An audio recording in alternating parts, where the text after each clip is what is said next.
Hey everyone, welcome back to my weekly Wednesday message, and whatever platform you're currently viewing this week's discussion on, we're going to talk about how tragedy led to two game-changing inventions. This week's lesson took, honestly, a lot of personal introspection before I move forward with it, because the subject matter is controversial. So I'm just going to tell the story, but please know that my position is one of complete neutrality.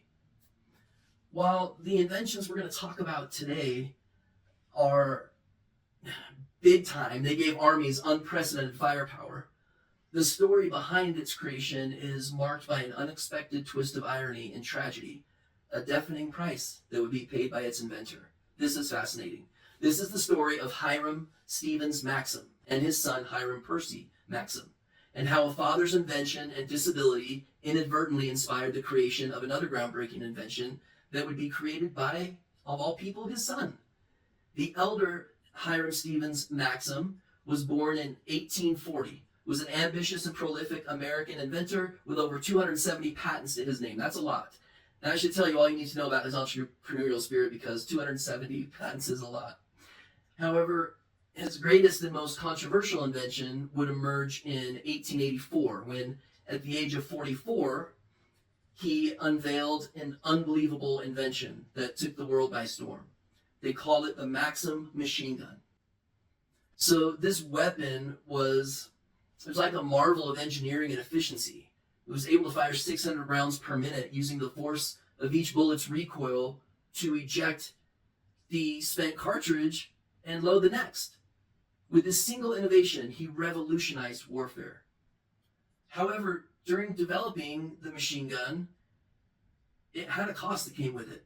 The deafening roar of the continuous gunfire during his testing, it took a toll on his health. Exposure to the constant barrage of gunfire rendered him partially and eventually completely deaf. For Maxim, the price of perfecting his weapon was the loss of one of his most important senses. He would never be able to communicate with his son in the same way again. Witnessing his father's situation, Hiram Percy Maxim, the son, grew up acutely aware of the unintended consequences of technological advancement. Born in 1869, Hiram Percy shared his father's inventive spirit and had a profound respect for the power and danger of sound. As a young engineer, he began to ponder ways to mitigate the effects of sound, particularly the destructive force of gunfire that made his father deaf. By the early 1900s, Hiram Percy turned his focus to creating a device that could muffle the sound of a gunshot. The motivation was not just to protect hearing, but also to reduce noise pollution, which had become a growing concern with the massive growth of firearms. There were no laws around them. You could shoot them wherever you wanted, whenever you wanted, and as ridiculous as the word noise pollution sounds to us today, in those days it was a big enough problem that an acute entrepreneur with a tireless work ethic spotted an opportunity.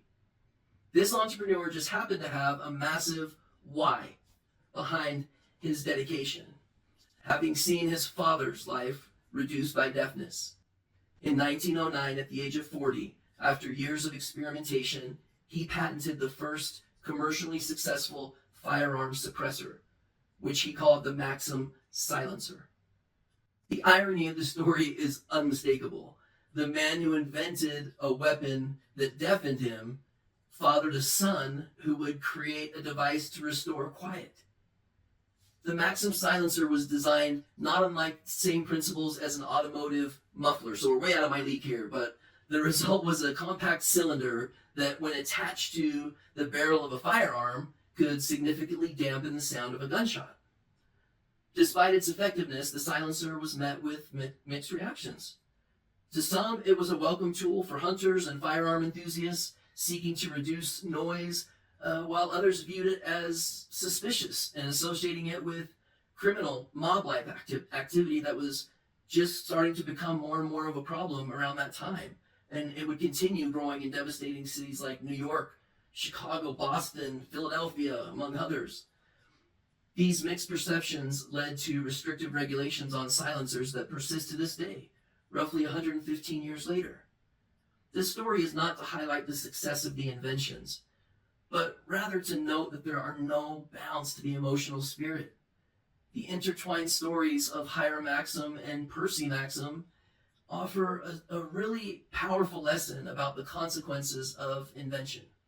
Sometimes the solutions to our greatest challenges come from a deeply personal place, or not just out of desire for progress, but also out of empathy and a drive to rectify unintended harm.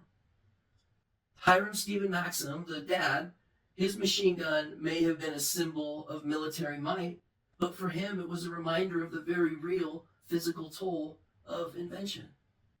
In contrast, his son's silencer, a deceptively simple device, was designed with human well-being in mind. To Hiram Percy, the invention was a tribute to his father. Because the silencer is now recognized as a tool that can protect hearing and perhaps have other positive uses, something we definitely know is sometimes progress is about making things quieter, not louder. The Maxim family legacy serves as a testament to the dual-edged nature of technology.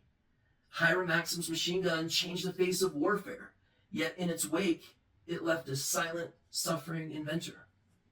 Hiram Percy Maxim's silencer, though perhaps less celebrated, emerged as an invention driven by compassion, a tool that aimed to soften the impact of a powerful force. Ultimately, the story of these two inventions reminds us that innovation is never without consequences. As we push the boundaries of what is possible, we must also consider the personal and societal costs that come with it. We're facing that dilemma sort of with AI right now, in modern times. In the case of the Maxim family, silence emerged not as an absence, but as a response, a means of restoring balance in a world made deafeningly loud by the power of human ingenuity. In every field of innovation, there lies an opportunity for correction, redemption, and even a bit of irony in this case. For the Maxim family, that irony was one of silence, the very thing that both destroyed and defined their legacy. I hope that you enjoyed this week's message. I love invention. The gun silencer was driven by a compassion toward a son's dad. And that beauty, I hope, is what I highlighted for you best today. See you next week, everybody. Happy Wednesday. Keep smiling.